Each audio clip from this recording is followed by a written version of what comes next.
દ્વારકાના ચકચારી 1,20,00,000ના હની ટ્રેપ પ્રકરણમાં આરોપી યુવતી જામનગરની હોવાનું બહાર આવ્યું છે. આ યુવતી અને અન્ય એક જીમ ટ્રેનર યુવાનની અટકાયત થઈ ગઈ છે, જ્યારે અન્ય આરોપીઓમાં જામનગરના એક પોલીસ કર્મીનો પણ સમાવેશ થતો હોવાની વિગતો પ્રકાશમાં આવતા સનસનાટી મચી જવા પામી છે. સંબંધિત પોલીસ અધિકારી દ્વારા આ પ્રકરણમાં મીડિયાને માહિતી આપવામાં આવી હતી. ગત તારીખ 24/4/2025 રાતે 11:45 દ્વારકા પોલીસ સ્ટેશન ખાતે એક હની ટ્રેપનો ગુનો દાખલ થયો છે. એ ગુનાની ટૂંક વિગત એવી છે કે એક 27 વર્ષીય જામનગરની એક યુવતી છે. એમણે રાજકોટના એક 64 વર્ષીય જે વેપારી છે એમને ટિન્ડર થકી પ્રેમ જાળમાં ફસાવવા માટે એમાં મેસેજ કર્યા, એમની સાથે સંબંધ બનાવવાની વાત કરી અને ત્યારબાદ એ લોકો તારીખ 24ના રોજ સવારે જેમ નક્કી થયા, મેસેજમાં નક્કી થયાના અનુસાર એ લોકો જામનગરથી દ્વારકા જવા રવાના થયા અને નક્કી એવું થયું હતું કે આપણે દ્વારકાધીશના દર્શન કરી અને આપણા સંબંધની શરૂઆત કરીએ. એ સમય દરમિયાન ઓખામઢી ટોલ નાકાથી 5 કિલોમીટર આગળ પોરબંદર દ્વારકા હાઈવે ઉપર જ્યારે એ લોકો પોતાની કારમાં બંને જતા હતા, ફરિયાદી અને 27 વર્ષીય યુવતી, ત્યારે બે પોલીસના ડ્રેસમાં એક સ્વિફ્ટ ગાડીની અંદર બે પોલીસ કર્મીઓ છે પોલીસના ડ્રેસમાં આવી અને તેમની ગાડી એમણે રોકાવી હતી. એ ગાડી એમણે રોકાવી અને અમે પોલીસમાં છીએ એમ કરીને તપાસના ભાગરૂપે એ ગાડી ઊભી રખાવી, પૂછપરછ કરી અને એક જે ખોટી ડ્રગ્સની જે પડીકી હોય છે પેકેટ, એ પેલી યુવતીના બેગમાંથી મળી આવ્યું. એમ કહી અને એમને ફસાવવામાં આવ્યા કે તમારે દેશદ્રોહનો ગુનો દાખલ થાય તમારે અમારી સાથે પોલીસ સ્ટેશન આવવું પડશે. એના ભાગરૂપે યુવતી દ્વારા એવું કહેવામાં આવ્યું કે તમે કંઈક સમજો અને સમાધાન કરો. એના ભાગરૂપે જે બંને પોલીસ કર્મીઓ છે એ ફરિયાદીની ગાડીમાં બેસી અને દ્વારકા આવવાનું નક્કી થયું. તે એક આંગળીયાની પેઢીમાંથી ફરિયાદી પાસે 1,20,00,000 રૂપિયા કઢાવી અને એ લઈ અને બંને પોલીસ કર્મીઓ છે ત્યાંથી ફરાર થઈ ગયા છે.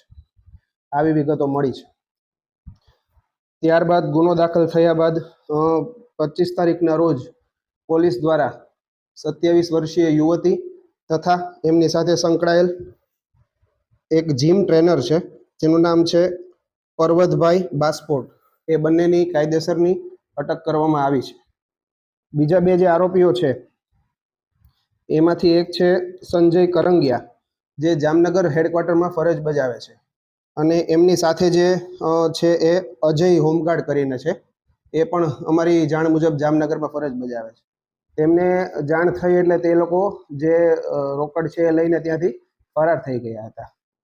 હાલ જે તપાસ છે એ ઓખા મરીન પોલીસ સ્ટેશનના સબ ઇન્સ્પેક્ટર RR ઝરૂ છે ચલાવી રહ્યા છે. જે કબજે કરેલ મુદ્દામાલ છે એમાં નેમ પ્લેટ જે છે પોલીસની મળી આવી છે, પોલીસનો યુનિફોર્મ મળી આવ્યો છે, એમણે જે સ્વિફ્ટ ડિઝાયર જે ગાડી હતી એ પણ મળી આવી છે. આરોપીઓ જે બે છે એમના રિમાન્ડ કોર્ટ દ્વારા આપવામાં આવેલ છે અને આગળની તપાસ ચાલુ છે. તપાસ દરમિયાન એવું જાણવામાં મળેલ છે કે આ 4 જણાની જે ટોળકી છે એમણે ટૂંક સમય પહેલા જ એક અન્ય જગ્યાએ પણ આ ટાઈપનો ગુનો આચર્યો છે, જેનું ફરિયાદ હજી દાખલ થઈ નથી.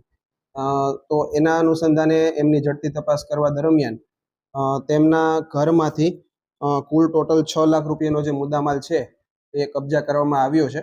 એ જે તે જૂના સમયમાં એમણે આ વસ્તુ કરેલી હશે એના અનુસંધાનમાં આ વસ્તુ કાયદેસર રીતે કબજે કરવામાં આવ્યું છે. છોકરીના ઘરમાં? હા. છોકરી તો ક્યાં જામનગરની? હા, યુવતી છે હાલ જામનગર રહે છે. આ જે પોલીસ કર્મી જે છે એના ઉપર અગાઉ કોઈ મહિલા ઉપર ફડાકાને મારીને માર્યા થયો કે હા, એ વસ્તુ જાણવામાં આવી છે કે અન્ય ભૂતકાળમાં આવો એક બનાવ બનેલો છે. જતા રહ્યા ત્યારે જે છોકરી અને ફરિયાદી છે એ બંને ખંભાળિયા તરફ જઈ રહ્યા હતા.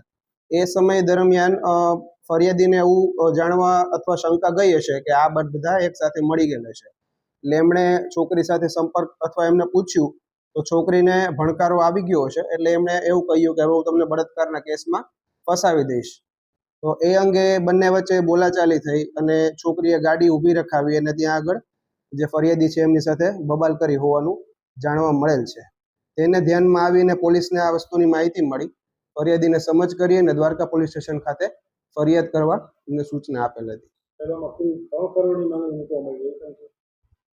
માંગણી તો આમાં 8 કરોડની 8 થી 10 કરોડ માટેની હતી એવું જણાઈ આવ્યું છે, પણ એ બાબતની પુષ્ટિ થઈ નથી.